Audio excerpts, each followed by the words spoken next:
છો બધા? મજામાં. દૌરકુમાર કેવું છે? મજામાં. ગઈકાલે ઘરે વાંચ્યું? હે પાર્વતીજી ઘરે વાંચ્યું હતું ને? આપણે જે પણ અહીંયા કંઈક કરીએ છીએ એને તમારે ઘરે શું કરવાનું છે? વાંચવાનું છે, સમજીને વાંચવાનું છે, બરાબર? ચાલો આજે આપણે અંગ્રેજી મૂળાક્ષરોમાંથી બનતા શબ્દોને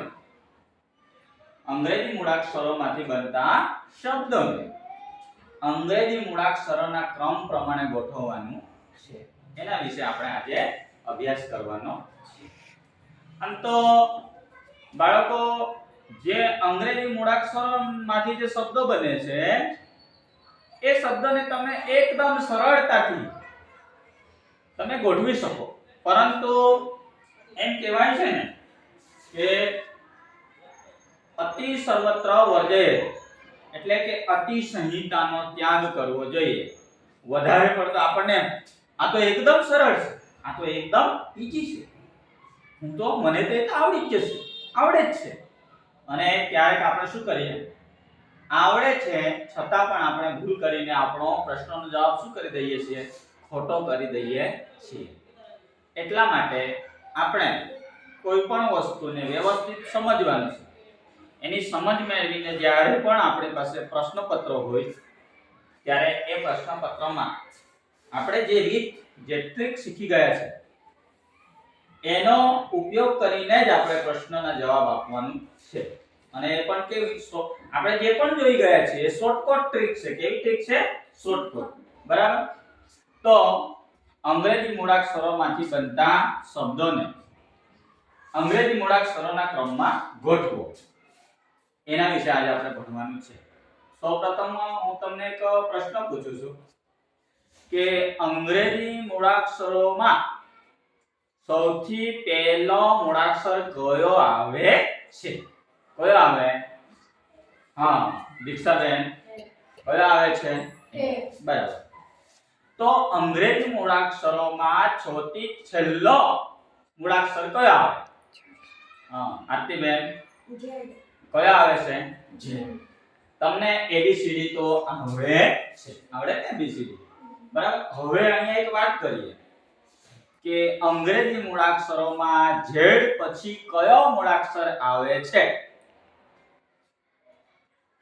શીતલબેન, ઝેડ પછી કયો મૂળાક્ષર આવે? હા ફિલિપભાઈ, વાય આવે. X Y Z. જો ઝેડ પછી પૂછ્યું છે, ઝેડ પહેલા નહીં.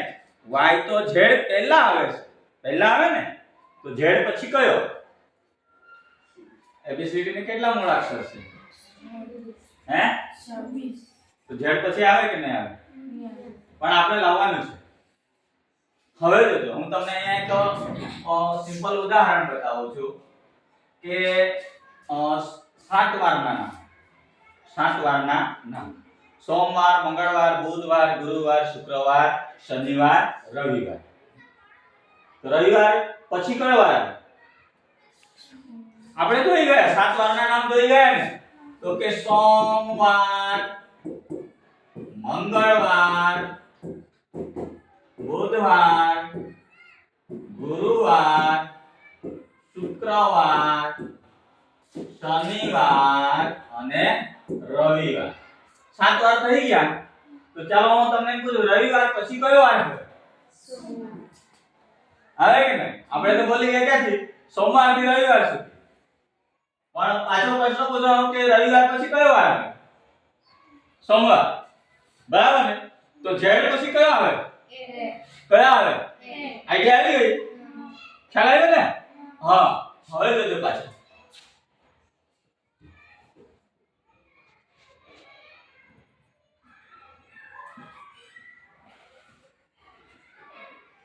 આપણે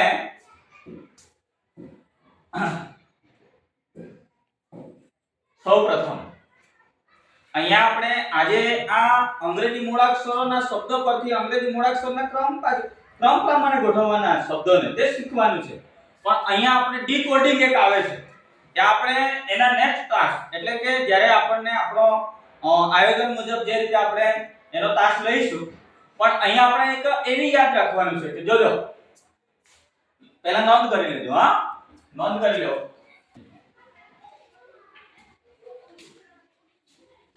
ધ્યાન આપો પાછા ઉતારી દીધું ને હવે જોજો કે તમને મેં એક પ્રશ્ન પૂછ્યો કે ABCD નો પહેલો મૂળાક્ષર તો કે A અને છેલ્લો ત્યારે તમે Z કીધો પણ પાછું મેં એમ પૂછ્યું કે Z પછી શું આવે તો તમે બધા મૂંઝવણમાં મુકાઈ ગયા હતા અહીંયા એક ચક્ર છે જુઓ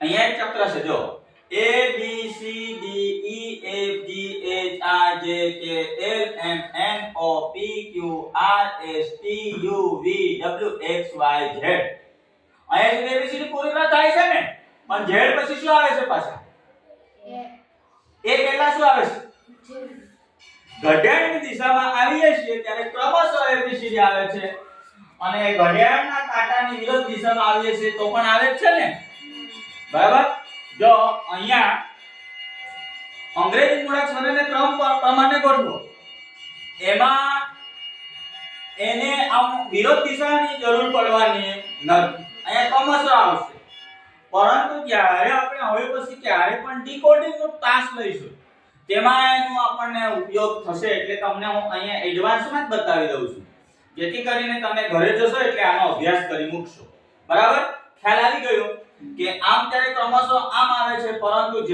પછી A આવે છે અને Z પછી બીજા નંબરનો અક્ષર Z પછી બીજા નંબરનો અક્ષર B Z પછી ત્રીજા નંબરનો અક્ષર C બરાબર એવી જ રીતે હવે તમને ઉદાહરણમાં બતાવ્યું એટલે તમને ખ્યાલ આવી જશે હવે બીજી વસ્તુ જુઓ કે જે ABCD ના અક્ષર જે છે એનો ક્રમ નક્કી કરેલો છે શું નક્કી કરેલું છે ક્રમ જોજો અહીંયા જુઓ કોઠામાં જુઓ A B C D E F G H અહીંયા આપણે J K L M આપણે કર્યું ને તો એના અહીંયા આપણે કોડ પણ એના નંબર લખેલા છે A ફર્સ્ટ નંબરમાં આવે છે B બીજા નંબરમાં આવે છે C ત્રીજા નંબરમાં D ચોથા નંબરમાં આમ દરેક અંગ્રેજી મૂળાક્ષરોના અક્ષરોના ચોક્કસ ક્રમ છે ખ્યાલ આવ્યો અહીંયા જો A B C D E F G H I J K L M M સુધી આવશે તો M કયા નંબર પર આવે છે 13 નંબર પર પછી તરત જ આપણે અહીંથી લખતા જઈએ છીએ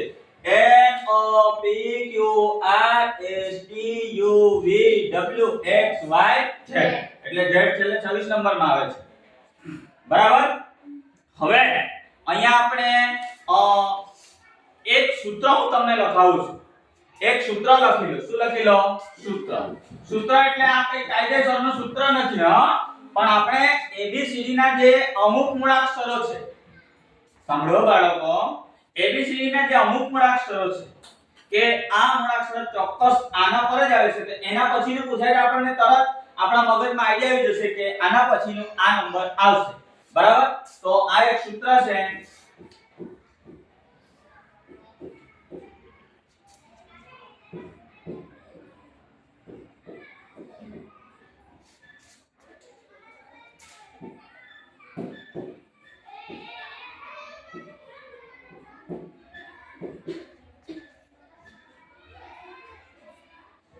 આ ગુજરાતીમાં આપણે ધ્યાન રાખવાનું નથી આપણે અંગ્રેજીમાં આપણે કયું ધ્યાન રાખવાનું છે અંગ્રેજીમાં જ લખાયું આ તમારે તમને એક આઈડિયા હશે જોજો A E જોટી એટલે એનો મતલબ શું થાય છે કે એનો નંબર 1 છે E નો નંબર 5 છે અને J નો નંબર 10 O નો નંબર 15 T નો નંબર 20 અને Y નો નંબર 25 ખ્યાલ આવે છે સમજાયું કે નહીં સમજાયું જોજો બાળકો એનો નંબર 1 એ કયા નંબર પર છે હવે ઈ જોજો ઈ નો નંબર 5 ઈ કયા નંબર પર છે જેને જુઓ જે કયા નંબર પર છે 10 O ને જુઓ કયા નંબર પર છે T ને જુઓ T કયા નંબર પર છે અને Y ને જુઓ Y કયા નંબર પર છે A E જોટી એટલે 1 5 10 15 20 25 હવે તમને કોઈ એમ એમ પૂછે કે જે પછીના અક્ષર પૂછે તો તમારે તરત જ જે તો તમને ખબર જ છે જે 10 પર છે તો જેથી જ ABCD ગણતા જવાનું જે પછી K L M N O આવે એટલે પાછા 15 પર આવી જશે આ સૂત્રને તમે યાદ રાખી મૂકજો A E જોટી A E જોટી એ આપણને ડીકોડિંગ માં કામ લાગશે ક્યાં કામ લાગશે ડીકોડિંગ માં બરાબર હવે આપણે અંગ્રેજી મૂળાક્ષરોને હવે રાબેતા મુજબ જોઈએ આટલું ખ્યાલ આવી ગયું તમને બાળકો ખ્યાલ આવ્યો ને હવે આપણે શું આજે શાના વિશે ભણવાનું છે કે અંગ્રેજી મૂળાક્ષરોના શબ્દોને અંગ્રેજી મૂળાક્ષરોના ક્રમમાં ગોઠવવાનું છે હવે તમને બધાને ABCD તો આવડે જ છે અથવા તો આ રીતના નંબર્સ નાખી દીધા છે આપણે એના ક્રમ નંબર હવે હેલો અહીંયા એક સૂચના આપવામાં આવી છે નીચે આપેલા શબ્દોના અંગ્રેજી મૂળાક્ષરોને તેમના મૂળાક્ષરોના ક્રમ મુજબ ગોઠવો આ રીતનું તમને NMS અથવા તો જ્ઞાન સાધનાના પેપરમાં પ્રશ્ન આપ્યા હશે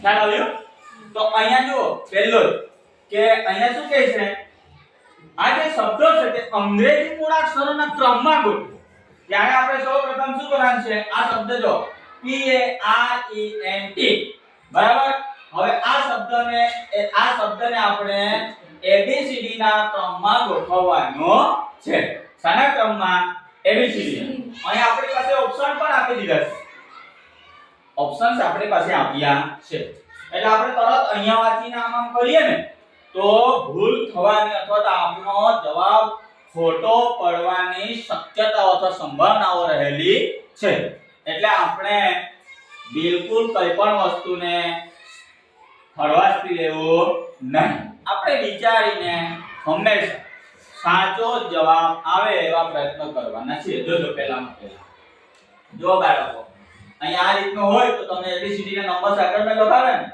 આ શબ્દમાં જો તો તમને ખ્યાલ આવી જાય કે જોજો પહેલા આપણે શું કરીશું આ શબ્દ વાંચી લઈશું અને એમાં પછી આપણે યાદ કરીશું મૂળાક્ષરોને કે પહેલા ABCD માં કયા આવે છે તો જોજો પહેલા એ એક નંબર પર આવશે A B C D E E છે ને બે નંબર પર આવશે અને મનમાં ABCD બોલતા જવાનું છે મનમાં શું બોલતા જવાનું છે ખ્યાલ આવે છે કે નથી આવતો તમે બોલતા નથી એટલે જોજો તો કે A એક નંબર B નથી C નથી D નથી E બે નંબર ખ્યાલ આવ્યો E બરાબર F G H I છે ને નથી I પછી J K L M N છે ને O P Q R પછી T નું આવી જશે શોર્ટ નંબર બીજા શબ્દ નહીં મળે એટલે આપણે આ શબ્દ કઈ રીતે લખાશે તો આપણે પહેલા શું કરવાનું છે અહીંયા લખી દો એક નંબરનો શબ્દ એ લખો રફમાં A E પછી 3 નંબરમાં શું છે N 4 નંબરમાં શું છે P 5 નંબરમાં R 6 નંબરમાં T એટલે કે આ ક્રમ પ્રમાણે આ શબ્દ આવવો જોઈએ એનો અર્થ નીકળશે નહીં હા શબ્દનો અર્થ નીકળવાના છે નહીં હવે જુઓ A E N P R T છે આપણા ઓપ્શનમાં A E N P R T આજો ઓપ્શન B આવ્યો કે નહીં આવ્યો ને ખ્યાલ આવે છે હવે ચાલો બીજો શબ્દ મને કોણ ચાલો બીજો શબ્દ ટેબ્લેટ શું છે હવે એને આપણે જોઈશું ટેબ્લેટ ને તો કોણ મને લખાવશે પહેલા જો પહેલા આપણે ABCD માં બોલતા જવાનું છે શું A છે એક નંબર B છે બે નંબર D છે E 4 નંબર F છે F પછી G છે પછી H I J K L L છે ને N O પછી તો બે જ રહીએ ને T રહીએ ને હવે આપણે બંને T એટલે આપણે T કયા નંબર પર આવશે 5 અને H 6 અને 7 બરાબર ને હવે જોઈએ એક નંબર પર શું આવશે a, બે નંબર પર b, પછી 3 નંબરનો શબ્દ કયો તો 3 નંબરમાં આવશે ને e, 3 નંબરનો, પછી 4 નંબરનો l આવશે, 4 નંબરનો l, અને 5 અને 6 નંબરમાં બંને શું આવી જશે t આવી જશે, આવશે ને t, a b e l double t, a b a b e a b e l double t, જો ઓપ્શન c. એટલે આપણો આ પણ પ્રશ્નના જવાબમાં બિલકુલ ભૂલ થશે નહીં. ખ્યાલ આવ્યો? ચાલો નેક્સ્ટ આગળ જોઈએ. શીતલબેન ખ્યાલ આવે છે બેટા? ચાલો હવે તમારે જ મને ગોઠવીને કહેવાનું છે. ચાલો આ શબ્દ છે એપલ. કયો શબ્દ છે? હા ચાલો પહેલા આપણે શું કરીશું દનિયલભાઈ? હા બોલજો. પહેલા કયો આવશે? એમાં એક નંબર, પછી ઈ માં બે નંબર, પછી હા એલ માં 3 નંબર, પછી પી તો છે એટલે 4 ને 5 નંબર આપી દઈશું ને. એમાં તો કઈ જે કોમન શબ્દ આવે છે, કોમન મૂળાક્ષર આવે બંને, તેને નંબર ક્રમશઃ આપી દે. તો જોઈએ એક નંબરમાં એ, પછી બે નંબરમાં ઈ, પછી 3 નંબરમાં એલ, પછી ડબલ પી, એ ઈ એલ ડબલ પી, એ ઈ એલ ડબલ પી. આવ્યું ને? એ ઈ એલ બરાબર ડબલ પી, એ ઈ એલ ડબલ પી, એટલે ઓપ્શન કયો આવે છે? એ. ખ્યાલ આવ્યો? અને આપણે આમ જ કરવા જઈએ તો 4-5 માર્ક્સ નું પૂછી લીધું હોય તો આપણે 3 એક સાચા કરી દઈએ અને 2 ને શું કરી દઈએ? ખોટા પણ કરી દઈએ ને ઉતાવળમાં. એટલે આપણે ચોકસાઈ સાથે જ કરવાનું છે. આપણે શું ધ્યાન રાખવાનું છે? ચોકસાઈનો ગુણ આપણામાં હોવો જોઈએ જ્યારે પણ સરળ પ્રશ્ન પૂછે છે ત્યારે. બરાબર? હવે બીજો એક શબ્દ છે. ચાલો શીતલબેન. હા શું લખ્યું છે? પેપર. શું લખ્યું છે? પેપર. તો પહેલા કયો? એક નંબરમાં એ, પછી બે નંબરમાં ઈ, પછી હા પી ને. તો 3 પી છે, તો અહીંયા પણ પી છે, અહીંયા પણ પી, એટલે ક્રમશઃ 3 નંબર આપી દઈશું. 3 4 5 અને r ને 6 નંબર. બરાબર ને? એટલે આપણે અહીંયા લખીશું a e p p p r. બરાબર? ખ્યાલ આવી ગયો? a e p p p r. બરાબર? એટલે ઓપ્શન બી. કેટલા બાળકોને અંગ્રેજી મૂળાક્ષરો હવે તમને જેટલા માર્ક્સ 2 માર્ક્સનું પૂછે તો 2 માર્ક્સનું અને 5 માર્ક્સનું પૂછે તો 5 માર્ક્સનું, પણ બિલકુલ પણ ભૂલ થશે નહીં. તમને પોતાને વિશ્વાસ હોવો જોઈએ કે સર ABCD ના જે મૂળાક્ષરોના શબ્દો પરથી ABCD ના ક્રમ પ્રમાણે ગોઠવવાનું છે. એમાં હું ભૂલ કરીશ નહીં એવા કેટલા બાળકો છે? હાથ ઉપર કરો જો. સરસ, બધા ખ્યાલ આવી ગયો? તો આ રીતે ABCD ના જે મૂળાક્ષરો છે એની પછી આપણને શબ્દો આપશે ને શબ્દોને આપણે કયા ક્રમમાં ગોઠવવાનું છે? ABCD ના મૂળાક્ષરોના ક્રમમાં ગોઠવવાનું છે. તો આપણે આ રીતે જે આપણે પ્રવૃત્તિ કરી એની તમે પ્રેક્ટિસ કરજો. એકદમ સરળ રીત છે. ખાલી આપણે શું કરવાનું છે? આપણામાં કયો ગુણ હોવો જોઈએ? ચોકસાઈનો અને ઝડપનો, 2 ગુણો હોવા જોઈએ. તો આજે ABCD ના મૂળાક્ષરોનો જે આપણો તાસ છે ત્યાં આપણે પૂર્ણ કરીએ છીએ. ધન્યવાદ.